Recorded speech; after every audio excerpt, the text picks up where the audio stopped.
Welcome to the Good Good podcast. I'm your host, Dee Talley, mama, licensed acupuncturist, herbalist, and embodiment coach. Here we dive deep into the realms of energy, consciousness, awareness, empowerment, and personal transformation to help you create a more vibrant and juicy life. Hey everyone, thank you so much for joining me. This is the Good Good, and I'm your host, Dee Talley. I'm super excited because today we have our first in-person guest. Ooh, ooh. So this show actually was a request from one of our listeners. So she is a chiropractor who also went to the same school that we went to. And she was talking to me about how overwhelmed she felt as a mom. She has a baby. Her baby, I think, is like under 2 years old. And she was like, I really, I'd like to know more about like being a working mom and healthcare and like all this stuff. So I thought of none other than my friend, Dr. Jillian Welc. So she is a doctor of chiropractic. She runs an extremely busy, amazing clinic with her husband, Dr. Mike Welc.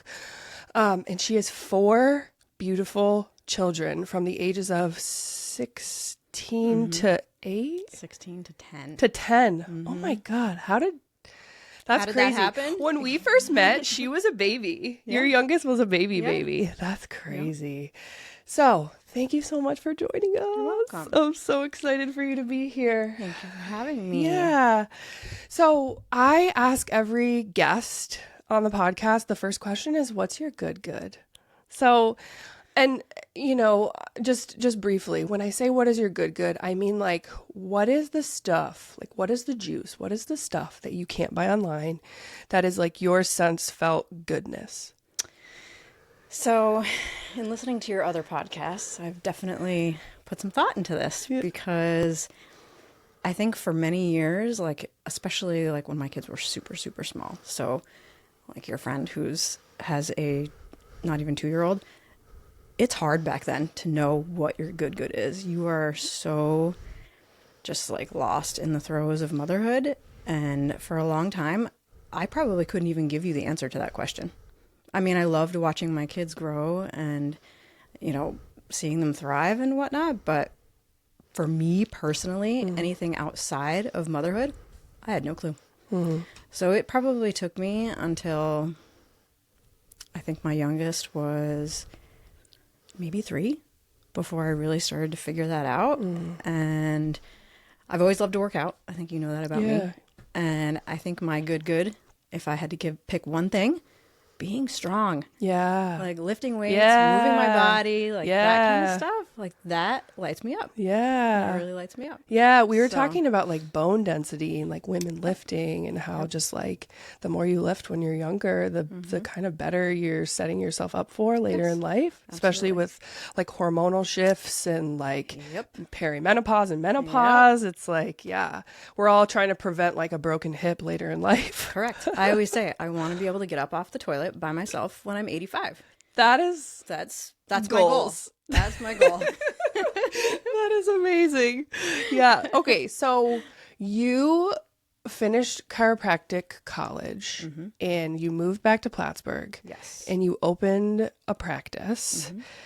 Your oldest was a baby? So we graduated in December of 2008. He was just born in October. Wow. So you had a brand new baby. We moved back here. He was 6 or 8 weeks old. And we were in the throes of starting the practice, getting everything lined up. We had spent the previous year writing a business plan, getting financing and all of that. Wow. With a newborn. What was that like? Hard. There's no way to sugarcoat that. I mean, it was really hard. Wow. But looking back, like it makes you damn proud. Hell yeah. That's crazy. Wow. So we started, and honestly, like we were small. Obviously starting out isn't what it is now, but we would alternate days at the office. One would stay home, the other would go to work, so we didn't have to worry about childcare. And we gradually grew to the point where we needed childcare. Both of us needed to be there. Yeah. But it was hard. It's a lot of work. Wow. I can't even imagine what that might have been like. And then what's the age gap between your oldest and your next? 14 and a half months. So not a lot. He was Wow. barely walking when our second was born. So, wow. I know. And you're growing this business and you're doing all the things. Yeah. Did you feel like the tax of the roles, like Yes. all the roles and all the needs that needed Oh my gosh. meeting? Yes. And you have to ask for help. Like, that's the bottom line. There's no way I could have done it without my family. Yeah. My parents have been a huge, huge help. There's no way. Yeah. You literally need a village. Yeah. And then I think about like being pregnant and like you had 4 pregnancies. I was like, I could hardly make it. I could hardly make it through my second when my oldest was like 2. And I just can't even imagine what it feels like to be like pregnant with your 4th baby with 3 other children. Yes. What? Exhausting. What? Exhausting. Yeah. And working. Like, Yes. Yeah, it's tiring. Wow. But you ease into that. It's not like Yeah. I went from 0 to Right. 3 and pregnant all at once. You ease in, and then you just get to this point where you don't know any other way. You just do it because you're a mom and it's what you do. Yeah. You just put your like nose to the grindstone, as Yeah. like my parents would say. Yes. Wow. Did you always know that you wanted to be a mom? Yes. Did you know you wanted a big family? I think initially we were like, oh, okay, let's start with 2. And then it was, okay, let's have 1 more. And then after that 3rd, we said, okay, I'm of the mindset of if you are on the fence about having another baby, just do it. Because you're going to regret. Oof. Not. Sorry, that probably hits you, doesn't it? That hits me. That hits home. Because I was good at one of the questions I wanted to ask you is how do you know when you're done? You're never going to regret having that child. Yeah. But you might very well regret not. So true. I say just do it. Wow. But I also, I have 4 kids now. Yeah. Yeah. Did you always know too that you wanted to be a chiropractor? No. Oh, okay. No. So it's actually kind of an interesting story. So when I was in undergrad, my bachelor's was in biology. I wasn't sure what I wanted to do. I would say right up until my senior year. I thought I didn't know if I wanted to work in a lab. Healthcare was on my list. PT was on my list. I really didn't know. I started exploring. My junior year, I went down to the state lab in Albany. Thought I wanted to be a lab rat. I shadowed down there. So I got to do a day in DNA, a day in toxicology, and a day in drug chemistry. I left there after 3 days. And I said, nope, that is absolutely not for me. I cannot look through a microscope in this room with no windows and not talk to anybody. Yep. So I quickly realized that was not it. That was not going to be my path. So I started looking into teaching. I started looking into, like I said, PT, and I still was just not sure. So my senior year, I was working at a TGI Fridays, or down the road from the college, and I worked with a girl she was an athletic trainer during the day at one of the high schools, but she also worked for a chiropractor in the area. So her and I were talking. I had some athletic training background from college and from high school, actually. And she said, I'm working for this chiropractor. He's looking for another CA. You have this athletic training background. Why don't you come chat with him? So I did. I went and interviewed with him, and he pretty much hired me on the spot. I think I started the next week. Wow. And I worked for him for a year. Wow. And he was like, you just have this touch. You have this ability. You would be a really good fit in this profession. And he's like, I really think you should apply. So I said, okay. And I did. And I needed 1 more class. At the time, you didn't need physics for a bachelor's in biology, but chiropractic school required it. Yeah. So I ended up staying an extra semester, which allowed me to continue working for him, which was fantastic. Stayed, took the class, applied, got in, and then started the following fall. So I always joke that it kind of like fell into my lap, literally. I mean, it wasn't really on my radar at that time. Isn't it so funny how shadowing is like everything. It's everything. Yeah. It's everything. And you guys Yeah. always open your practice to people who are trying to shadow. Yes, I think always. that's so great. Always. Yep. I had a similar experience where I thought I wanted to be a physical therapist, and I shadowed a outpatient CVPH PT. And I was Eye-opening. like, Yeah. I went home crying. Yeah. I was like, there's just no way. Like, there's just no way. I just think that's so, so great. Yep. Wow. And you guys have a lot of people that come through, like with Plattsburgh State, right? Yep, we do. We do. High school kids too. And anytime we have high school kids, you know, even as patients, you know, and they start asking me questions, I always open it up to them. Come in and shadow. You don't know what a profession is really like until you experience it firsthand for a full day at least. Yeah. You know, a lot of people have in these minds, or in their mind, what, you know, a job is like because they see it on TV or they read about it or whatever, but you don't really know until you actually live it and experience it for a few days. Yeah, absolutely. Yep. I could even argue more than a few days. Absolutely. Yes. Yeah. Yes. Because So- it's just like, and there's so many options now. I think it's so overwhelming for students to know exactly what they want. It's like you're so young too. You're like, how am I supposed to make these life decisions when you're like, I don't know what the heck I'm doing. I know. I know. That's why I always say, people ask me, well, when did you know? I said, I was a senior in college. Yeah. Yeah. I mean, it took a long time to figure it out. Yeah, I thought I wanted to be a physical therapist all the way up till 2. My story's similar, where I was able to have an internship through my bachelor's, and I just chose acupuncture, and I was like, oh my God, my I was like a cartoon character where my eyes went, and then I immediately applied, and I was like, gosh, this is like so, so important. I say this with all sincerity. How? And I'm saying how because, like, so your kids are a bit older than my kids. Which is... I know. So when I say how, I'm like, schedules. You have very active kids. They all do sports and extracurricular activities. I mean, how? So I get asked this question a lot. Do you? Yes.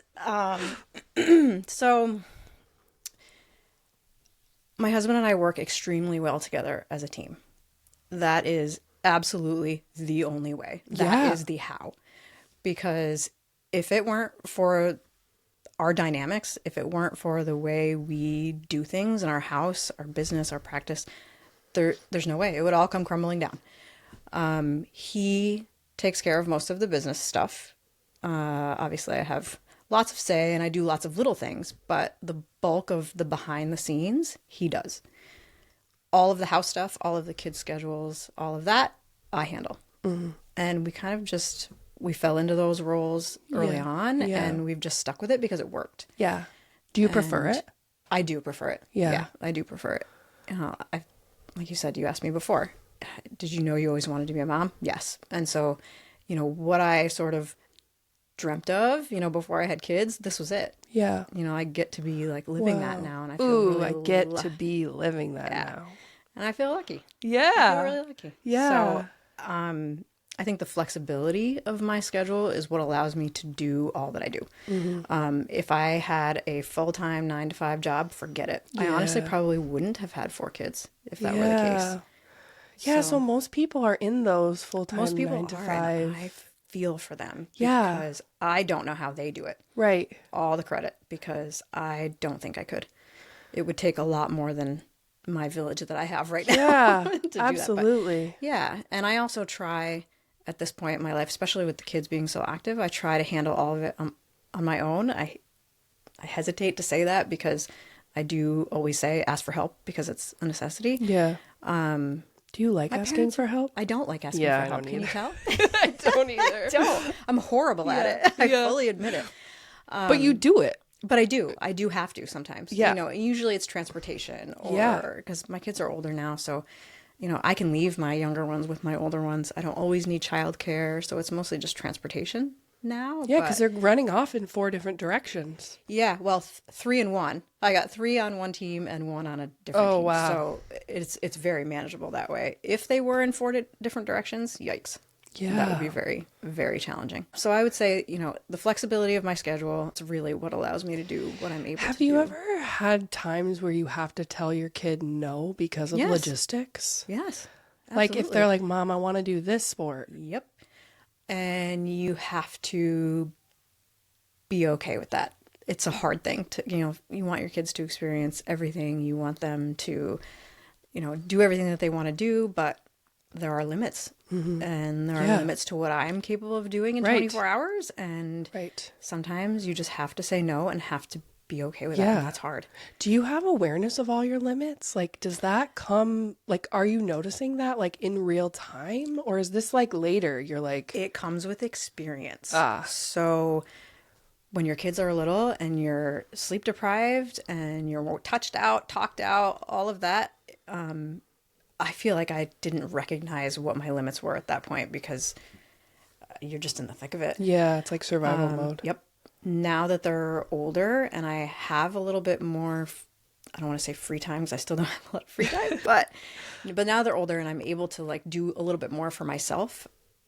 Now I can tell when I've reached my limit because I've been able to decompress a little bit and I've been able to have this alone time. So you know what that's like. So I now know what that's like. Yeah. So when I get to a point where I've reached my limit, I can say, okay, I need to step back and do these things for myself before I can, do X, Y, Z for you. So for me, somebody who's got younger kids, who's still kind of in survival mode, what is like the age where it transitions where you like, okay, I mean, I think it's important to always carve out some type of time because I just think it's not sustainable. Right. But I just like, I'm just curious when in your kids' lives and did that feel like it shifted? When they become more self-sufficient, when they're not taking naps, when you don't have any in diapers. Yeah. That's when. Okay. When you don't have to have eyes on them all the time. Yeah. When they're awake. Right. That's when it happens. Yeah. So this leads into what I was inspired because I was watching this clip of a Mel Robbins podcast where she was talking about how we sometimes forget that our moms are first time humans and that they're mom for the first time. Yeah. And so oftentimes like moms have really a lot of unmet needs and this is like their first go around. Yeah. Do you think that we're just like a bunch of moms do you think we're all walking around with unmet needs? Most likely, yes. I feel like that. Yeah. I mean, really, honestly, yes. Yeah. How do we like meet our needs? Like, what do we do? Like, well, I think the first step is recognizing an awareness. Like, you have to figure out what you need. Right. Because if you don't know what you need, if you don't know what lights you up, if you don't know when to take a step back, you're not going to because you just don't, you're not aware of it. You have to be aware of when you need those things and to figure out, what you need and how to make that happen. Right. How to make that happen. Yeah, sometimes that's the battle. She had a guest on that was saying that like 95% of parents are like super stressed out. And like, I just sometimes think about the implications of being a super stressed out parent and what our kids are seeing. Because I've always been of the mindset of it's not what we say to our kids, it's what they see. Absolutely. And it's like, how do you deal with that? The kids know that my workouts are super important. Yeah. They actually know that. So our little gym areas in our garage. Yeah. They actually know if they come out into the garage and they see me in the middle of something, they don't talk to you. Don't speak. Yeah. Wait until I'm done and then ask your question. I'm happy to help. So they see, like, props to you for putting those boundaries in place. You have to. I had to. Yeah, because they were constantly in and out. Mom, so-and-so looked at me the wrong way. Mom, so-and-so hit me. Mom. And I'm like, this is my time. I need 1 hour. Yeah. I spend the rest of my days doing things for you. You can give me 1 hour. Yes. Yes. So they do see, they see us doing that, 4 or 5 days a week. Yep. And they know that that is our time to decompress and do something that's good for us and healthy for our bodies. Yeah. And, I'm glad that I can give them that. Yeah. Yeah, for them to see you for like them to that. see me doing those things, taking care of myself. Do you have other ways? Because we talk a lot about like healing and wellness and embodiment on this podcast. Do you have other ways of self-care or like boundary setting or like that keep you whole? Yeah. Meditation. Yeah. So I started doing that maybe 2 years ago. I did like a little 2-week long online course because I really didn't know a whole lot about it. Yeah. You know, in my mind, I was thinking, okay, meditation, I have to sit quietly and not think. Most people think that. Most people do. Do you think, like, when you took that course, were you like, how the hell am I not going to think? This is so silly. How do I turn my brain off? Right, My brain is always going. Yeah. So that was pretty eye-opening for me Yeah. because I knew that, and I think that's why I shied away from it, because I knew I would sit there for 15 minutes and there was no way I was going to be able to not think about, all the things I had to do. And so I took that course and figured out that you don't actually need to shut your brain off. Right. It's just letting the thoughts kind of come and go. You just don't really engage. And so that teaches you grounding. Yep.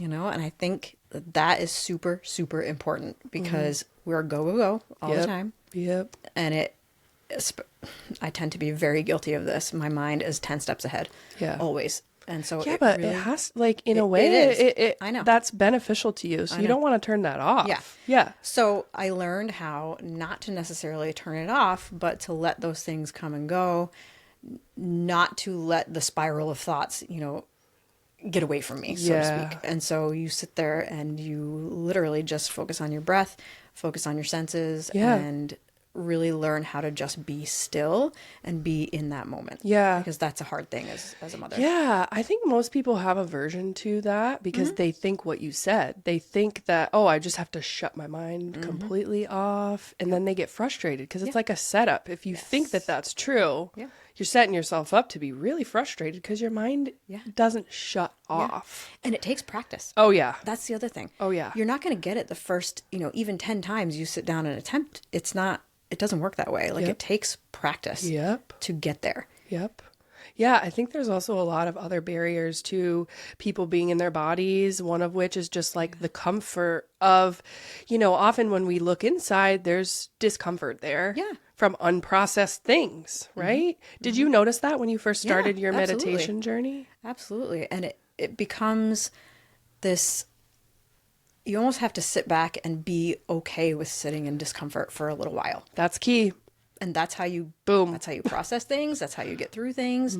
And again, that's a learned, you have to kind of just go with it for, however many attempts it takes you. Do you wish you would have found meditation sooner when your kids were younger? Yes. And so one of my kids, she actually there's a kid's version of the course and she took it. Wow. If I could get her to sit down, time is the issue with her. By the time she gets home from school and gets back out the door for practice and then back home for dinner and shower, there's not a whole lot of time left over, but I wish she would do it more regularly. Because I think it's a big deal for kids too. I really think it's something that could be really useful, especially kids who struggle with anxiety and that type of thing. Yeah. I think people too think that with meditation, they have to carve out like a lot of time. No. I think when your kids are babies, I think that's hard and unrealistic. Yes, this is my own opinion. No, it is. I agree. So I almost feel like doing like 2 minutes even can benefit you. Yes. Just bringing you back. Yes. Back into your body over and over. Yep. Because your mind's going to take you out. You're going to spiral forward, backward, and that's all normal. I think people also don't realize that. That's normal. Absolutely. How do you handle mom guilt? Mom guilt will always be there. Yeah. I kind of just almost surrender to it because it's going to be there no matter what. So I work on almost flipping the script and thinking to myself, okay, if I can't be at my kid's event, I always stress to them, I'm here for you for no matter what, what you need, whatever. But there are times where I have to put my patients and my practice first, and that's okay sometimes. Yeah. And I think that's more or less how I deal with it. I don't know, like I said, flip the script and look at the positive side of that. They're seeing me work hard. They're seeing me be there for my practice. They're, and they have to kind of just... Yeah, you're kind of answering my next question too, which was like, what do you hope that they see from you with all of these different roles that you wear? God, I guess I just hope that they see that through hard work, they can basically achieve whatever they want. They can develop or create whatever life they want. And, we've worked really hard at that over the last 17 years. I mean, obviously, the number one thing you want for your kids always is for them to be happy. Mm-hmm. And I just hope that they never fall into a profession or a job that they hate just because it's a source of income. Right. So what you're saying essentially is you hope that they see that whatever they want, their dreams, goals, aspirations, is one, you support it, and Yes. two, they can accomplish it. Right. Exactly. Yeah. Yep. Yeah, that's Exactly. that's what's up, because I feel like there's so many parents, I think, that want certain specific things for their kids, which I think leaves them without choice, or maybe even like exploration of what they really, really like. Because like, every kid is different. Yes.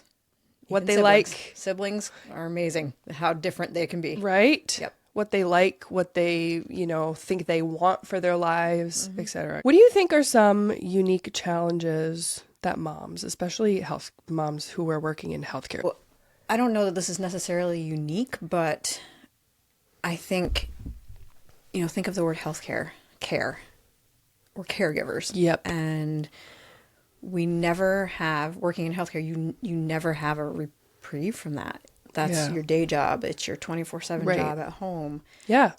There's never really a break from caregiving. Right. And that's hard. That's hard emotionally, can be hard physically.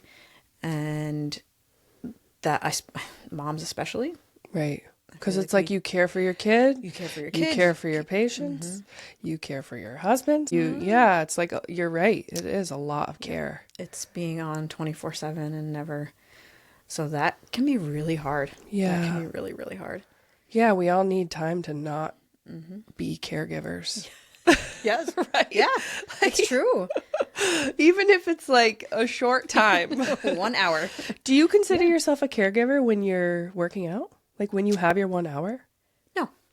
I mean, I'm taking care of myself. Yeah. But I'm not taking care. And that's why I need that hour. Yeah. It's 1 hour where I'm not thinking about taking care of anybody else except for myself. And, that used to sound really selfish.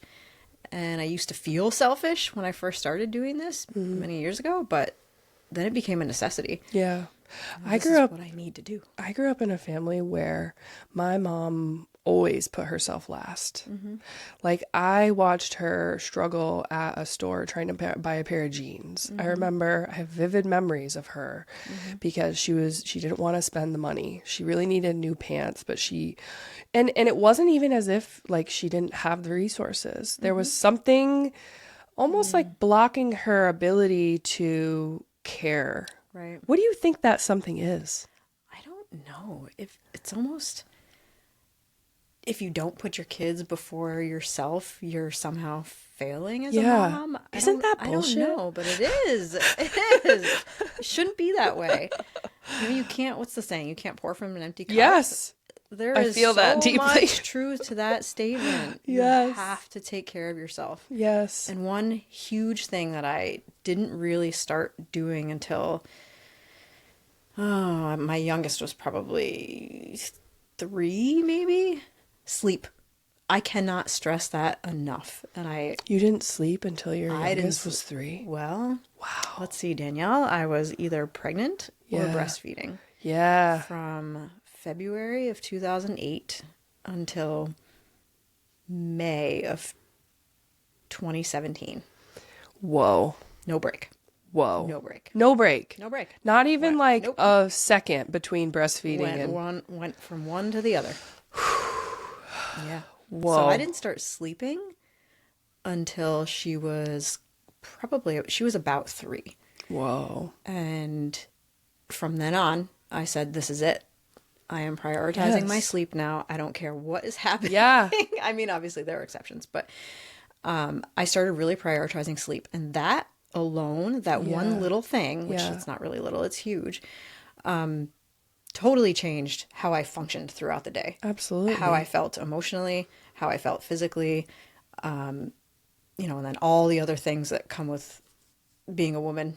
Yes. Hormonally. Yes. It helps with all of that tremendously. I cannot stress that enough. That was a game changer for me. And it sounds so simple and so silly to even give that advice because everyone's like, oh, whatever, I have, XYZ to do. But it is huge. Yeah. Huge. Yeah. It's like, I did an interview with somebody who was saying like, we are our own medicine. And she was like, here, you don't need all this external supplements, this, that, and the other thing. You need to eat. You need to sleep. You need to eat, drink water, and sleep. Yeah. Move your body. And move your body. Yes. It's really... It can be that simple. It's simple. It's not easy. Yes. It's not easy. And like I said, it took me a while to get to that point. With little kids, it's probably not overly realistic, but I mean, it's always something to strive for.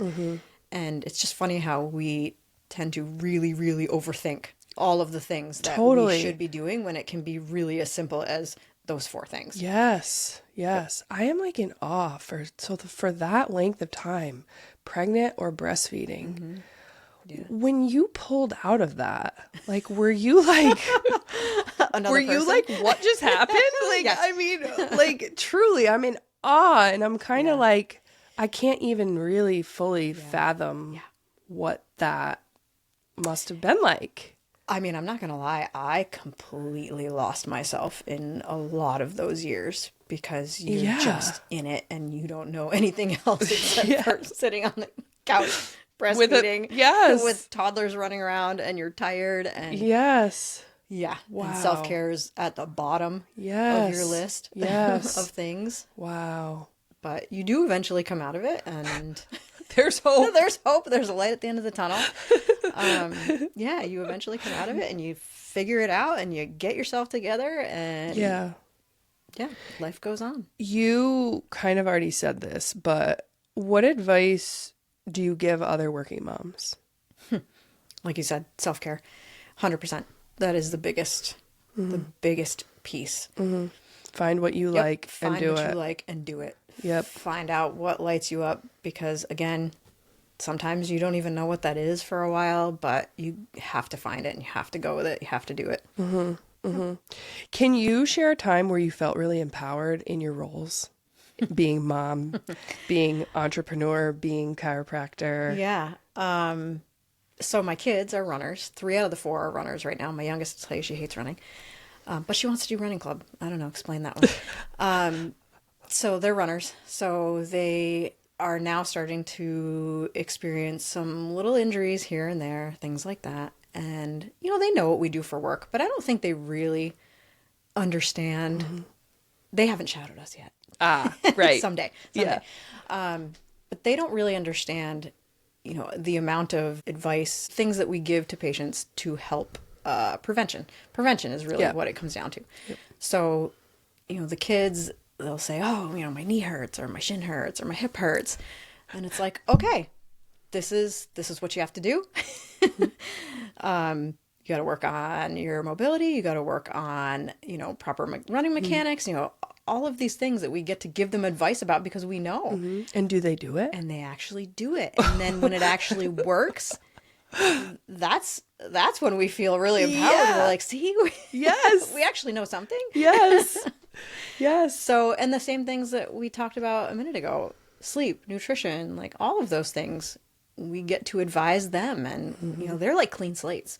If we can set the foundation for them right now while they're young, the hope is that they carry, that through adulthood and have these great habits in place. And yeah. And like I said, it's what they see you do. Yeah. So you guys are doing that. So that has to be imparted on them. Yep. Yeah. And so that feels really empowering for me. Yeah. That's really powerful. That's powerful for them, for their lives, for sustainability, for health and longevity. Yep. I think that's awesome. How do you define your success? Like, I'm going to speak for myself. Yes. I feel like sometimes it's hard because, like, first off, I'm in awe of stay-at-home moms. Awe. Me too. Like, because I love what I do. I love working. I love one-on-one patient care. I love doing this podcast. Like, I love all these things. Sometimes I get caught up in the success of those things. And yes, of course, my babies are like my legacy and I care about them, but I care about everything. I always say that Avenue Acupuncture is my first baby. Yes. So like sometimes too, I feel guilty for even saying that. Like I have lofty entrepreneurial goals, but yet here I am in these other important roles.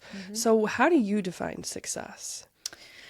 I define success by, I guess, legacy is a good word. My kids, I think that they see that, we bring a lot to the table, I guess, so to speak, when it comes to... You guess. We Yes. do. Yes. I don't know. Happiness is huge. Yeah.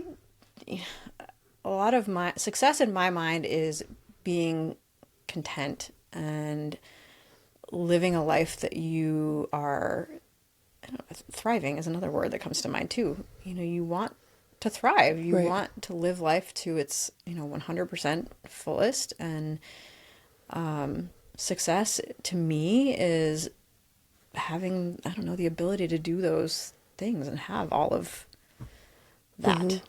I would say you're not successful if you're not thriving and you're not, doing the stuff that lights you up and makes you happy. I don't think of like money and like that kind of thing. Like to me, that's not, I don't know, that stuff's not important. Yeah, sometimes I have these visions of like later in life when I'm sitting at a dinner table with like my kids and their grandkids, and I think about like what's going to be most important. Like, is it going to be my work legacy? Not really. No. Yeah. No. Yeah. It's going to be your relationships. Right. And Right. yeah, especially the ones with your children, your family, your friends. Like those are the important things. Do you hope to one day be a grandmother? Absolutely. Yeah. You'll be such an awesome grandmother. Heck yeah. Oh, yeah. Gosh, that's like the best of both worlds. You Yeah. know? You get to like thoroughly enjoy them. Yeah, and send them home. And send them home at the end of the day. Yep. You're not dealing Yeah. all of the Yeah. sleep struggles and feeding struggles Yep. and all of that. Yep. Yeah, you get to just enjoy them. It's so funny. I was at my parents' house when they invited the kids over to go sledding, and they were like, oh, we'll feed them lunch. And so they were like, oh, do you want peanut butter jelly or turkey? Oh, do you want this dill pickle or this sweet pickle? Oh, we have this cheese. Do you want cheddar or Swiss? And I was like, You were like, since what? when do we get options? I know. I was like, wait, what? Like, I go, just do, like, whatever you do is going to be okay. And it was so funny. Yeah. Do you want me to cut it in quarters or on the, like, horizontal? What? Yeah. I'm kind of looking forward to those know. types of things because Spoiling you have the them. space to do Yeah. that. Yes. You don't have the space for those things as a parent. You just don't. Yeah. You're You like, get- here's your sandwich. What do my kids always say? You get what you get and you don't throw a fit or something. Yeah. Yeah. Oh man, it's so good.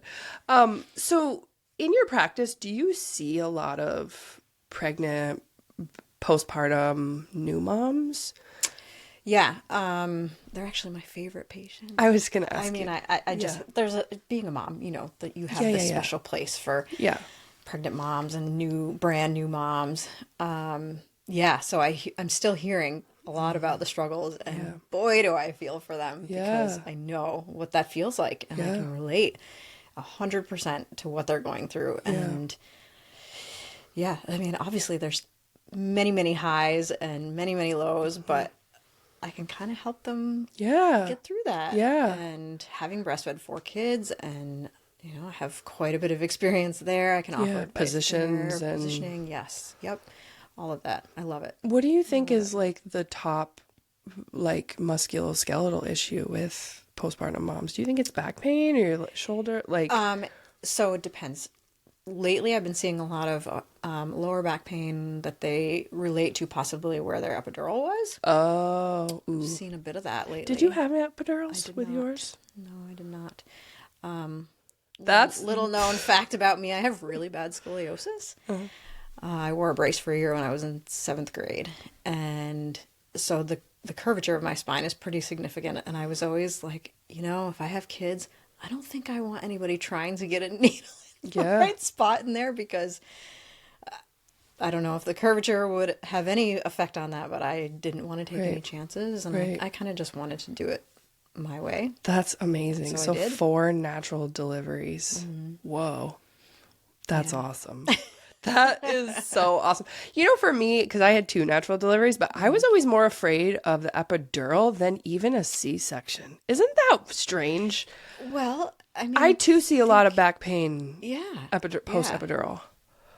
it's kind of a scary thought for me too. I mean, I didn't, like I said, I chose not to go that route, but it's one of those things you have to do what works for you. I mean, this is your experience. Yeah. No one else's. Yeah. So. Did your mom have all natural deliveries too?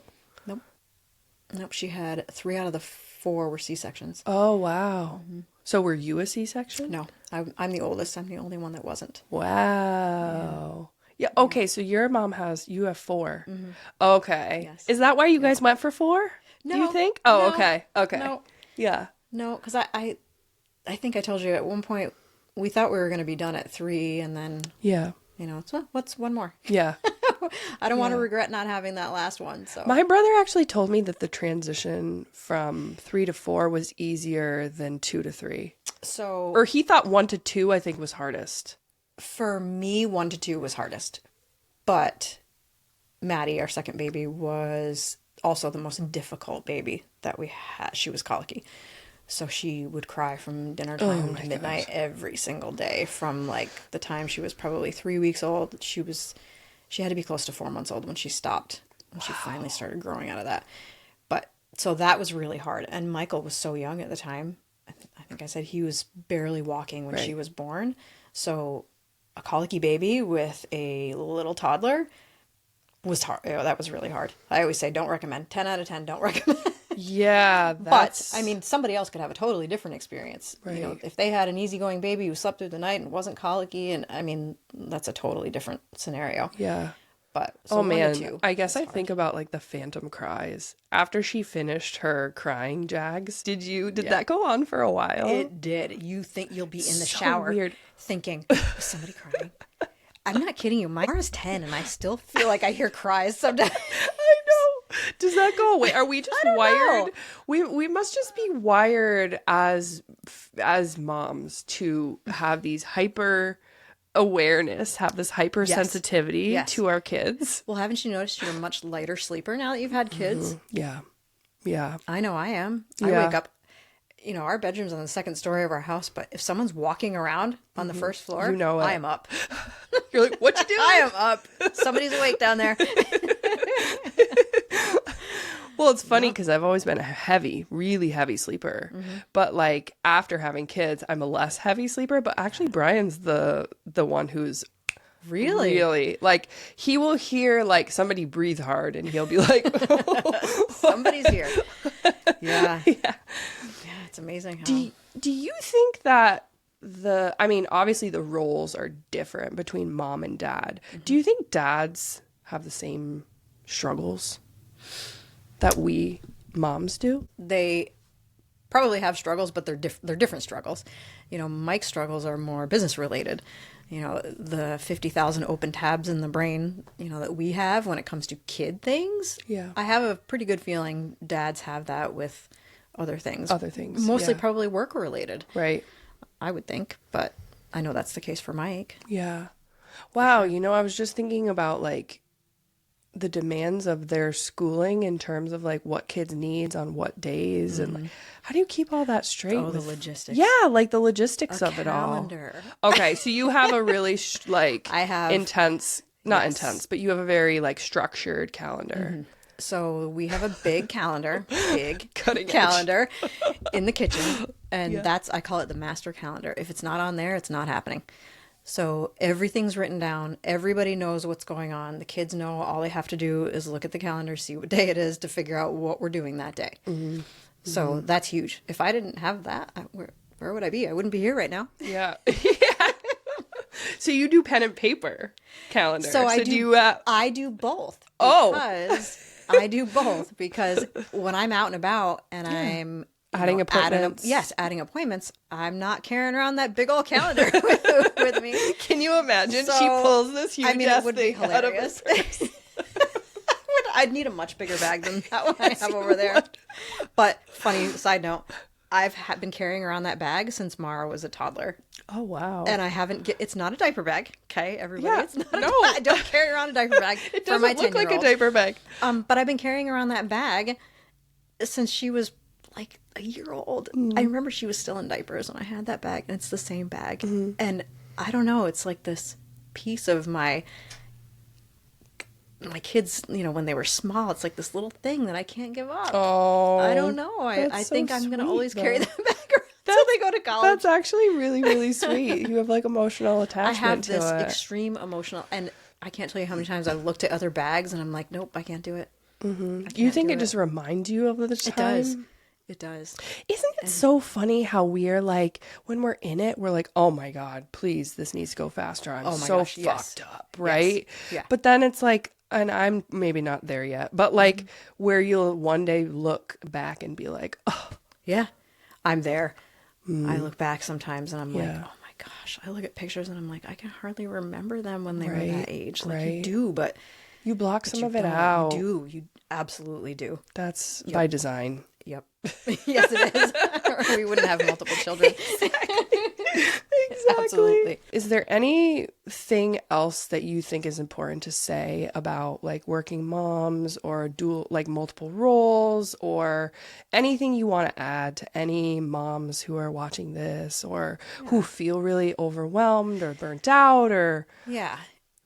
I would say that the biggest thing is just learning to surrender to the chaos. Like being okay with not being able to do it all, not being able to even do the things you do perfectly.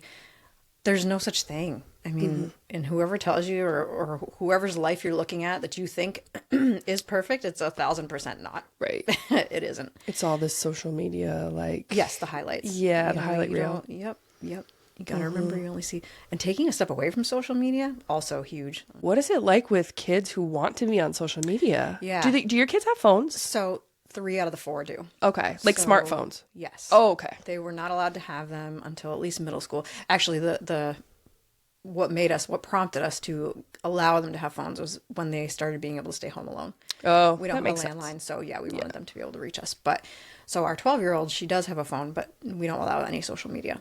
She can use the phone for calling us and texting us, and that's it. So the older 2, it's one of those things where we tend to monitor it.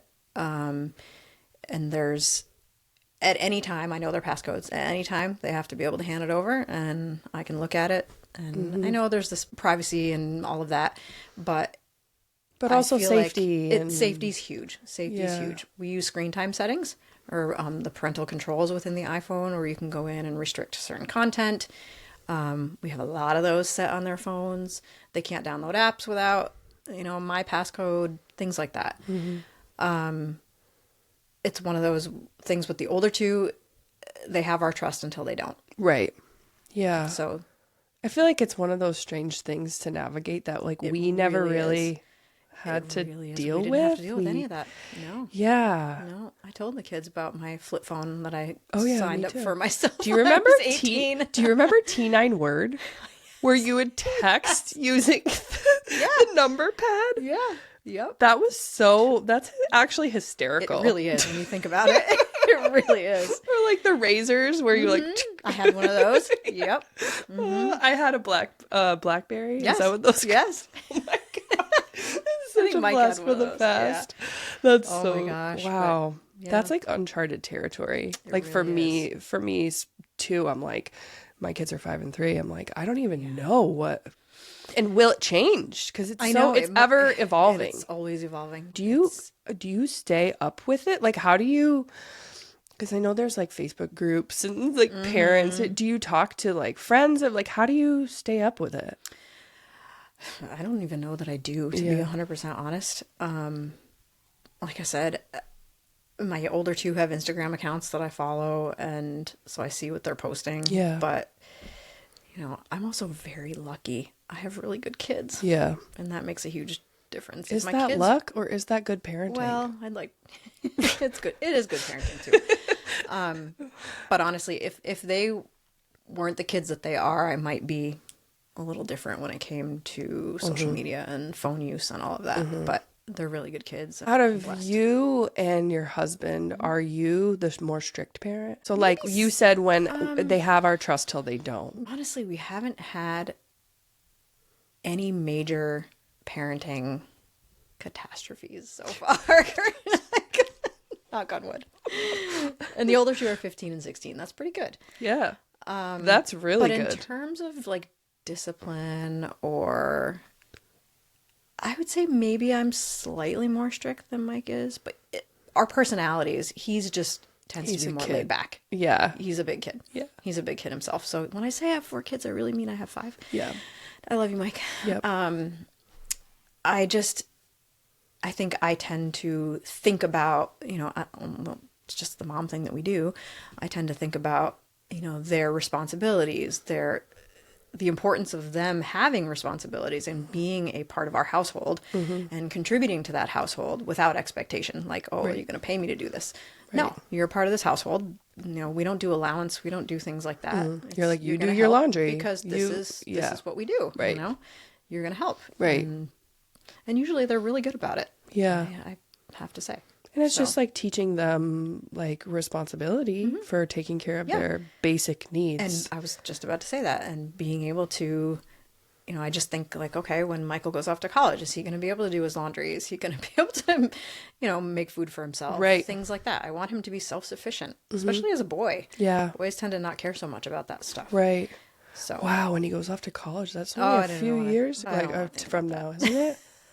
He's a sophomore. Wow. I know. Wait, does that mean prom this year? No, next year. Next year. Does he have an idea of what he's like up to? No, and it's funny because he got his permit in October, so he's driving. Oh, whoa. So we get to hang out together a little more. And so we go on drives on the weekends, and he actually said to me the other day, he's like, I have no idea what I want to do with my life. And I said, it's all right. You don't have to know. You don't have to know right now. Yeah. And he was like, well, because I think he's starting to think about college, because he does have some friends that are juniors and they're starting to think about college and what they want to do and where they want to go. And I don't know. So yeah, it's on his radar. He's starting to think about it, but I just reassured him that it's okay that you don't know. You don't have to Do figure you this out. want your kids to like go away to college, or do you want them to stay? Like, I think about this as like a mom. Yeah, where it's like you want your kids to go and like spread their wings and fly, right? But it's like, have you thought about that? I have thought about it. And when I think about their personalities, I think Michael he'll want to go away. Yeah. I think he'll want to go and see what's out there. Yeah. My girls, my middle 2 might stay closer to home, and my youngest, I feel like, would go away. Also. Oh, this is a prediction. I say that now, but I mean, obviously that We'll is circle all back. subject to change. You can circle back in another 10 years, but yeah. I mean, obviously you never want your kids to leave. I know. I mean, you want to see them, grow and move on, to the next chapter of their lives, but at the same time, Yeah. if you could keep them home forever. Right. It's so funny because I always thought the area that we lived in was such a hole. I don't know if you had the same experience. Yeah. And then it wasn't until I actually left for college and I was away for like 6 years that I was like, oh my God, this is like a mecca. Like, I know. I felt the same way. Yeah. I felt the same way. I was like, everybody leaves Plattsburgh, you graduate, and you're like, we're never coming back here. Yeah. And then they come back. And then you come back. We Yeah. always come back. Yes. I mean, part of it is family and realizing how, once you do have a family, how much you need that support. Like, I couldn't imagine living somewhere else. No. If I lived somewhere else, I attribute so much of our success to being here and having help. There's no way I could do it if I was somewhere else. Yeah. And didn't have that support system. Yeah, this place kids, this place is a very interesting place to be. I remember my parents always told me, they actually encouraged us to go away to college because they wanted us to see what else was out there. They wanted us to experience somewhere else other than Plattsburgh, New York. Yeah. And then they said, if you ever want to come back, we're not going to tell you don't come back, but we want you to see what else is out there. There's a lot more to this world than Plattsburgh. Yeah. I was always so thankful for my time away. I was so sheltered and lived under a rock that like when I moved, I was in Buffalo. It was like the first fall in Buffalo. And the leaves on the trees turned brown and fell off. And I said to my friend Ashley, I was like, Ashley, what is going on? Like, is it fall? She's like, what are you talking about? I was like, where's the like green, red, orange, all the colors? Where Like, are all the colors? and she's like, that doesn't happen here. And I was like, what? I can't live here. It's like little things like that where you're like so sheltered, just thinking this is fall everywhere. Yep. Oh my God. Yep. Oh man. The little things we've come to appreciate from living in little upstate New York. I know too. Yeah, I agree. They're not joking when they say it's a good place to raise kids. It really is. There's a lot of amazing stuff that goes on here. And just like, I was thinking even like town sports and some of the stuff that goes on with our kids and just the events and I think it's really, it's a really great place to be. We're lucky. Yeah. Well, hey, thank you so much for coming on. I am so, fun. I'm so happy to have you. And yeah, thank you. Because I know you were like not sure about. You were like, I don't know. Does anybody really want to hear what I have to say? Yes. There's so many good. Yeah. And if I could help one person feel better about where they are right now in their lives, as a mom, then mission accomplished. Well, I can say you've helped more than that, I'm sure. I hope so. We thank Dr. Jillian for joining us here on the Good Good podcast. If you are in the Plattsburgh, New York area and you are shopping around for a chiropractor, Childcare, Family and Sports Chiropractic, super highly regarded, well recommended. You can catch Dr. Jillian there. You can catch her husband, Dr. Mike, or their associate, Dr. Jake. They are always taking new patients, and chiropractic care is one of those things that is, highly recommended. Works very well with other therapies like massage and acupuncture. For me specifically, chiropractic care is what helped me through my pregnancies and postpartum and is a non-negotiable self-care for me. So thanks to Dr. Jillian again, and we will see you in the next episode.